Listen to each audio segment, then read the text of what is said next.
Merci. Amen, amen. Amen, amen, amen. Oui, que le Seigneur Dieu soit béni encore ce soir pour le temps qu'il nous accorde vraiment de nous mettre dans sa présence. En tout cas, je n'ai rien préparé, mais en parlant de Jean 3,16, nous allons prendre Jean 3,16. L'Esprit me dirige également dedans. Et tu as parlé de Jean 3,16. Mais nous allons vraiment parler sur la nouvelle naissance, bien-aimés. Nous allons nous baser sur la naissance, la nouvelle naissance. Nous connaissons l'histoire, Jean 3,16, vraiment, c'est un livre, un passage qui est vraiment beaucoup connu. Tous les nouveaux-nés, tous les nouveaux croyants, en fait, apprennent ces passages parce que c'est le passage vraiment d'évangélisation. Je me rappelle ces passages ici à l'époque au pays. Quand on partait pour évangéliser, c'était les passages qu'on utilisait pour l'évangélisation, qui nous parlaient de l'amour de Dieu. Mais ici, bien-aimés, nous allons prendre l'histoire de Nicodème. Nicodème qui était l'homme de loi, l'homme qui gouvernait aussi à son époque, les Sadducéens ou les Sanhédrins. Mais cet homme est venu demander, parce qu'à l'époque, on interdisait vraiment aux gens, les Juifs surtout, de ne pas se mélanger, surtout à la doctrine de Christ. Tous ceux qui venaient de Jésus étaient vraiment condamnés. Parce qu'on ne croyait pas que Jésus était le Fils de Dieu. Ils ne croyaient pas que Jésus était le Sauveur. Mais ces jours-là, cet homme a été saisi par Dieu, bien-aimé dans le Seigneur. Même si, quel que soit, comment dirais-je, l'attachement que nous pouvons avoir. Il y a des gens, même s'ils sont attachés aux coutumes, même s'ils sont attachés en fait à ces choses, aux choses de ce monde, mais ces gens-là, tant qu'ils sont appelés de Dieu. Donc, parce que dans le monde ici, bien aimé, on doit savoir qu'il n'y a personne qui peut prier pour une personne. Il n'y a personne qui peut sauver quelqu'un par Dieu. On ne peut sauver personne par nos prières. On ne peut sauver personne par nos prières. Si la personne, depuis la création du monde, n'était pas destinée à être sauvée, tu as beau à prier, cette personne ne sera pas sauvée. Si cette personne était destinée à aller en enfer, tu auras beau à prier, cette personne-là ne sera pas sauvée. Mais il y a des personnes aussi, bien-aimées, qui sont destinées à être sauvées. Et c'est ces personnes-là, même s'ils sont dans le monde, même s'ils sont dans le mal, tôt ou tard, le Seigneur les appellera. Le Seigneur les appellera. Parce que Dieu n'oublie pas ses élus. Dieu n'oublie pas ses enfants. Ces enfants à qui il a posé sa marque de la Seigneurie. Ces enfants à qui il avait donné les cachets de sa marque. Il n'oublie pas. Nous pouvons considérer ici que Nicodème avait la marque du Seigneur. Nicodème n'était pas destiné à rester dans ces trucs-là de Sadducéens qui niaient la puissance de Dieu, qui niaient tout. Malgré il était dedans, il était saisi par la puissance de Dieu. Il était saisi par l'œuvre qu'il était en train de voir, de la doctrine de Christ. Il était saisi par ça. C'est sûr que parmi ses collègues, il faisait aussi semblant. Mais la Bible nous dit, cet homme est venu la nuit, en cachette. rencontrer le Seigneur. Bien-aimé, pour rencontrer le Seigneur, nous n'avons pas besoin de multitude. Partout où tu te trouves, tu peux le rencontrer. Quand cet homme a pris la décision de venir le rencontrer, la Bible dit qu'il est venu la nuit. Il est venu la nuit. La Bible nous dit, mais il y eut un homme d'entre les pharisiens nommé Nicodème, un chef des Juifs, qui vint lui auprès de Jésus la nuit et lui dit, Rabbi, nous savons que tu es un docteur venu de Dieu, car personne ne peut faire ces miracles que tu fais si Dieu n'est avec lui. Parmi les pharisiens bien-aimés, il n'y avait personne qui reconnaissait que Jésus était venu de Dieu. Mes sœurs, on peut couper les micros. Comme ça nous permet de ne pas avoir de bruit.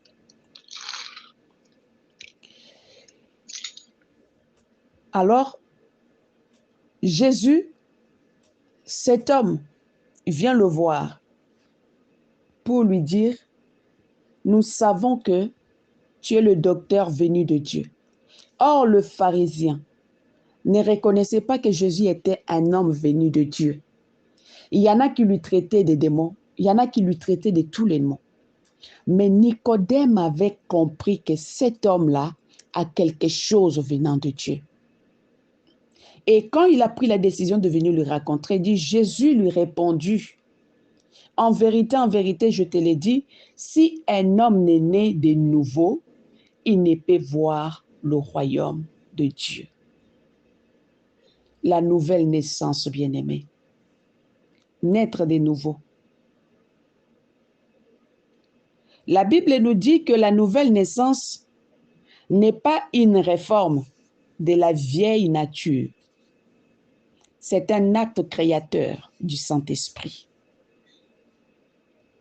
qui vient par la parole de Dieu qui vit en nous. Donc, naître de nouveau, ce n'est pas, l'autre fois je disais que ce n'est pas nous qui... Jésus dit, ce n'est pas vous qui m'avez choisi, c'est moi. Alors, si quelqu'un, Dieu ne l'a pas choisi, si quelqu'un, Dieu ne l'a pas appelé, et que tu prêches la parole et que cette personne la refuse, c'est normal, parce que Dieu ne l'a pas appelé. Si quelqu'un, Dieu ne l'a pas appelé, et que cette personne, tu pries pour lui et que tu ne vois jamais de changement, c'est que Dieu ne l'a pas appelé. Parce que le changement, la nouvelle naissance, et nous là qui avons reçu Christ comme Seigneur et Sauveur, bien-aimé, le Saint-Esprit a fait quelque chose dans nos vies. Le Saint-Esprit a transformé nos vies. Quand le Saint-Esprit entre dans l'homme, le Saint-Esprit commence à révéler d'abord notre identité pécheresse, notre identité des mauvaises actions, notre identité de tout ce qui est mauvais. Et après ça, il commence maintenant à nous renouveler, à nous régénérer, à prendre en fait la forme de Dieu à nous, la forme de la sainteté. Donc, bien-aimé, la nouvelle naissance n'est pas la réforme.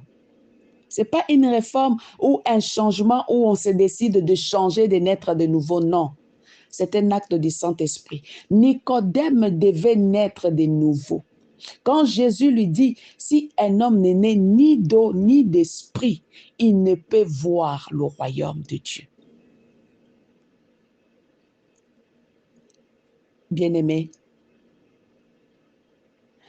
la nouvelle naissance doit nous transformer en fait, doit changer notre mentalité, doit changer notre conduite, parce que cette nouvelle naissance est produite par l'acte du Saint-Esprit.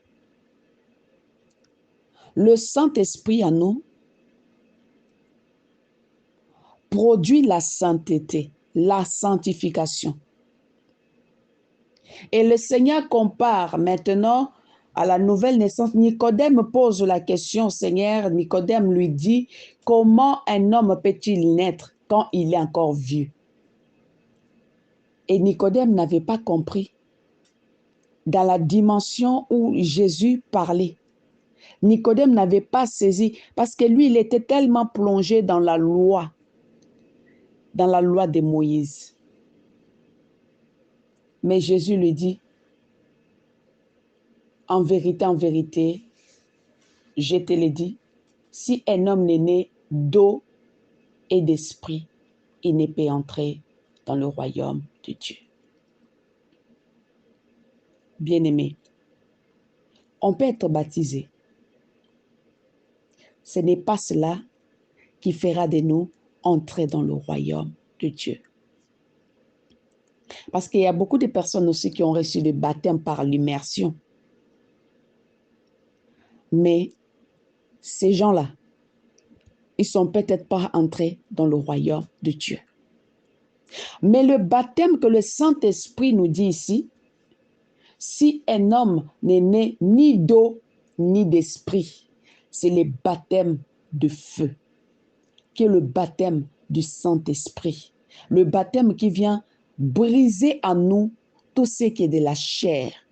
Briser en nous. La Bible nous dit que la parole de Dieu est comme une épée à double tranchant qui pénètre dans l'âme, qui traverse l'âme, la moelle épinière jusqu'à dévoiler la pensée du cœur. Quand la parole de Dieu, qui est l'Esprit de Dieu lui-même, vient entrer en nous, bien-aimés, il nous transforme, il nous change. La vieille nature tombe. Voilà pourquoi la Bible nous dit que si quelqu'un est en Christ, il est devenu une nouvelle créature. Des choses anciennes passent et voici toutes choses deviennent nouvelles. Le changement, bien-aimé. Le changement. Mais il y a d'autres aussi qui sont nés de nouveau, mais qui ont toujours gardé la vieille nature en fait. Mais cela, je peux le réduire en disant que ces personnes ne sont pas nées de nouveau. Parce qu'on ne laisse pas le Saint-Esprit agir en nous. On ne peut pas naître de nouveau et garder la vieille habitude. Les habitudes de critiquer, les habitudes de tout ce qui ne glorifie pas le Seigneur. Les choses anciennes qui passent, ce sont des choses que nous entretenons avant. Et que ces choses-là, le Saint-Esprit nous convainc maintenant de les abandonner, de les laisser. Car la Bible dit que c'est un acte créateur, la nouvelle naissance, l'acte créateur du Saint-Esprit par la parole, qui se produit par la parole de Dieu. Ces changements se produisent que par la parole de Dieu. S'opèrent par la puissance de Dieu.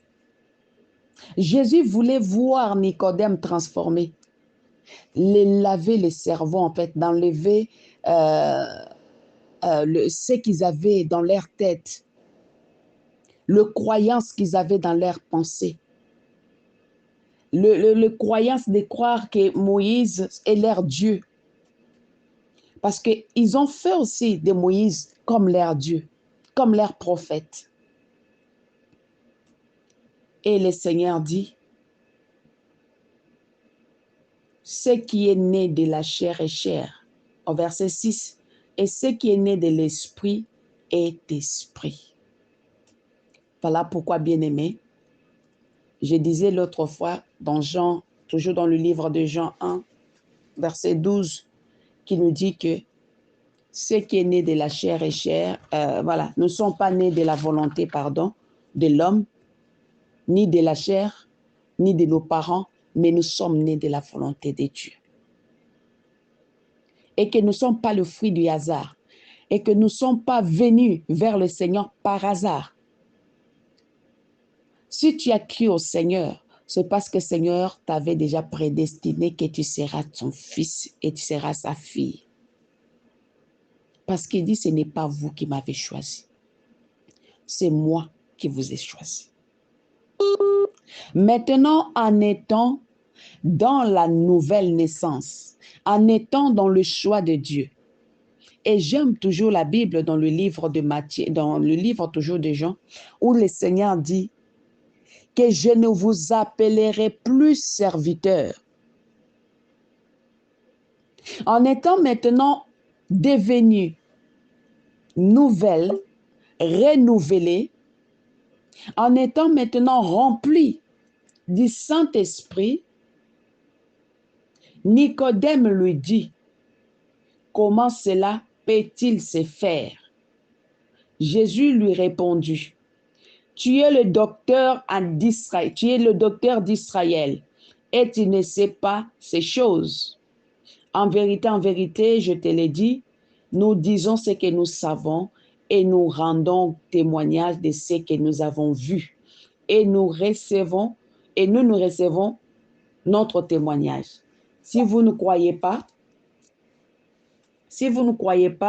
quand je vous ai parlé des choses terrestres, comment croirez-vous quand je vous parlerai des choses célestes?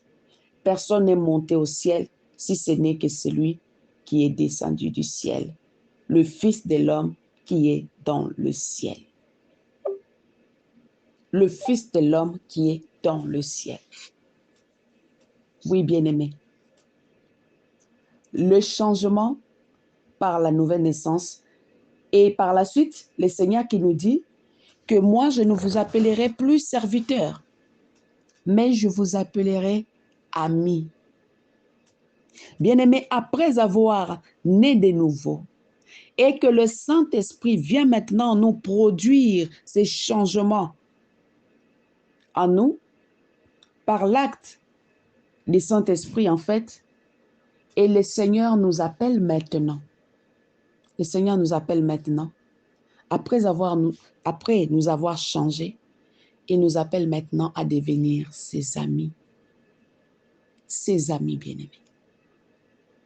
Parce qu'il dit, je ne vous appellerai plus serviteur. Car le serviteur ne connaît pas ce que fait son maître. Regardons là où le Seigneur nous compare en fait. Parce que la nouvelle naissance, c'est nous amener, nous sortir de la vie pécheresse et de nous attirer vers lui, de nous transformer, de nous changer, afin de nous donner sa vie. Maintenant, après avoir nous donné la vie, il veut maintenant que nous marchions avec lui. C'est pour ça qu'il nous dit qu'il ne nous appelle plus serviteurs. Parce que le serviteur ne connaît pas ce que fait son maître. Bien-aimé, nous sommes là en train de travailler.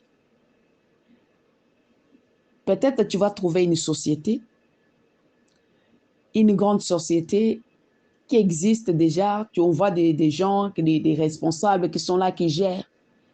Mais toi, peut-être tu connaîtras, peut-être pas, la personne qui a créé cette société-là. Tu connaîtras peut-être pas celui qui est la base de la création de ces sociétés. Mais toi, tu vois seulement des responsables, ceux qui sont là, ceux qui t'ont recruté, ceux qui travaillent et tout ça, tes chefs et tout ça. Mais celui qui a créé, qui a commencé à l'origine, la genèse de cette société-là, tu ne le côtoyeras même pas. Tu ne resteras même pas une journée avec lui. Tu le connaîtras même pas. C'est là où le Seigneur nous compare des serviteurs.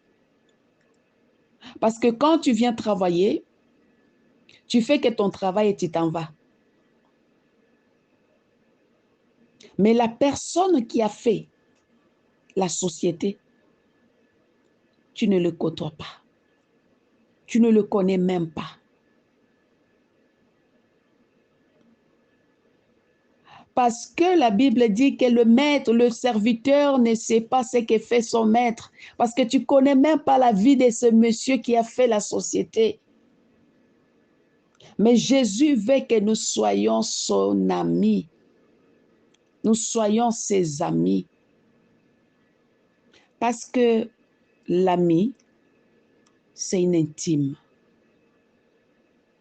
Avec l'ami, on peut se dire tout. Quand on parle d'une amie, mon ami d'intime, mon ami d'enfance, mon ami de ceci, cela, c'est une amie avec qui on a échangé beaucoup de choses. Une amie avec qui tu le connais comme tu connais ta poche, tu connais ses habitudes. Voilà pourquoi Jésus nous compare à nous appeler des amis. Que nous soyons ses amis. Ces amis-là qui marchent avec lui jour et nuit. Ces amis-là qui parlent d'intimité, qui rentrent dans son intimité. Ces amis-là bien-aimés qui marchent avec lui à chaque étape de nos vies. À chaque étape, quelles que soient des situations. Et cet ami-là, il est toujours présent. Le vrai ami n'abandonne jamais ses amis. Et encore, on connaît le vrai ami par le temps de malheur, par le temps de souffrance. C'est là qu'on connaît les vrais amis. Et Jésus, il est le vrai ami bien-aimé. Voilà pourquoi il nous dit, je suis le vrai cep, le vrai. Et dans Jean 10, il dit, je suis le bon berger. Le vrai cep. Et il dit que tout sarment qui vient à moi, tout sarment qui porte de fruits, il les monde, afin qu'il porte encore davantage de fruits. Les sarments qui ont des fruits, il les monde, c'est-à-dire il les sort du monde, il les met à part, il les entretient, afin que ces sarments portent encore de fruits bien-aimés. Parce que le sarment ne peut pas être séparé du cep. Nous sommes les sarments et lui, il est le cep, en fait, le tronc. En fait, cela nous renvoie en fait à l'attachement avec Christ, à l'attachement dans sa parole, à l'attachement dans la foi, à l'attachement en fait dans tout. Bien-aimé, est-ce qu'on peut regarder un peu dans ce monde et se dire qu'il y a quelque chose qui soit meilleur? Est-ce qu'on peut se regarder un peu et se dire une seconde que j'ai trouvé quelque chose vraiment de meilleur qui dépasse la main de Dieu dans nos vies, qui dépasse la puissance de Jésus-Christ dans nos vies, qui dépasse la vie que nous avons reçue de Christ? Bien-aimé, il n'y en a pas. Il n'y en a pas. C'est une grâce d'être reconnu enfant de Dieu. C'est une grâce d'avoir la marque de Christ en nous. C'est une grâce d'être destiné. C'est une grâce. Et cette faveur, il le donne à qui il veut. parce qu'il fait grâce à qui il veut. Il fait miséricorde à qui il veut. Ce n'est pas à cause de toi qu'il t'a fait cette grâce, c'est à cause de lui-même. C'est pour lui-même. Parce qu'il est le Dieu miséricordieux. Parce qu'il est le Dieu des grâces. Il y a parfois des situations très difficiles que nous avons tous, d'ailleurs ici, traversées. Mais on s'est dit, si ce n'était pas la main de Dieu, je ne serais peut-être pas là aujourd'hui. On s'est dit, si ce n'était pas la grâce de Dieu, aujourd'hui peut-être on parlera, je ne serais même pas là, cette situation, je ne sais même pas comment j'allais m'en sortir. Mais oui, il nous fait grâce. Il nous fait grâce. Il veut que nous soyons ses amis. Ces amis-là qui entretiennent vraiment une relation d'intimité profonde. D'intimité. D'intimité. Voilà mes sœurs, que le Seigneur soit béni. Voilà un peu la parole que le Seigneur a permis que ce soir nous puissions encore partager.